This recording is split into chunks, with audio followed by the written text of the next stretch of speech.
Shikues e Vision Plus, përshëndetje. Do të njihemi bashkë në parashikimin e motit për sot dhe nesër sipas të dhënave nga Shërbimi Meteorologjik Ushtarak. Shqipëria ditën e sotme është ndikuar nga kushte atmosferike relativisht të paqëndrueshme.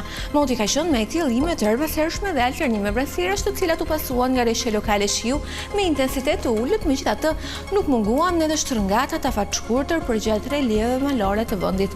Era ka fryrë me drejtim nga jugperëndimi dhe juglindja me shpejtësi 7 m/s në Luginat dhe Bregdet.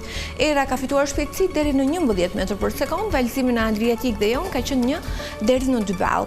Temperaturat u regjistruan në vendet malore nga 11 deri 22 gradë Celsius, në vendet e ulta nga 12 deri 27 gradë dhe në Bregdet nga 13 deri 27 gradë Celsius.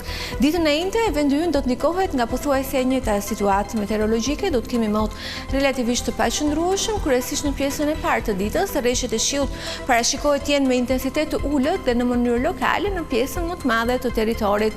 Era do të frymë drejtim kryesor nga kuadrati i perëndimit me shpejtësi 7 m/s në Lugina dhe Bregdet deri në 10 m/s, valësimi në Adriatik dhe Jon 1 deri në 2 ball. Temperaturat parashikohen në vendet malore nga 9 deri 23 gradë Celsius, në vendet e ulta nga 12 deri 26 gradë dhe në Bregdet nga 13 deri 26 gradë Celsius. Rajoni i Ballkanit ditën e nesërme do të ndikohet nga kushte atmosferike të paqëndrueshme, do të kemi mot kryesisht të vranët dhe rreshje shiu të herpashershme me intensitet të ulët lokalisht deri mesatar. Kontinenti evropian, nga dishulli iberik, Europa jugore, lokalisht edhe Europa lindore do të ndikohen nga kushte atmosferike të paqëndrueshme, do të kemi mot kryesisht me alternime vranësirash dhe rreshje shiu të herpashershme për shkak të depërtimit të masave ajrore të lagështa me origjinë perëndimore. Tu kemi përfunduar, më falenderoj për vëmendjen, bashkë mirë takofshim.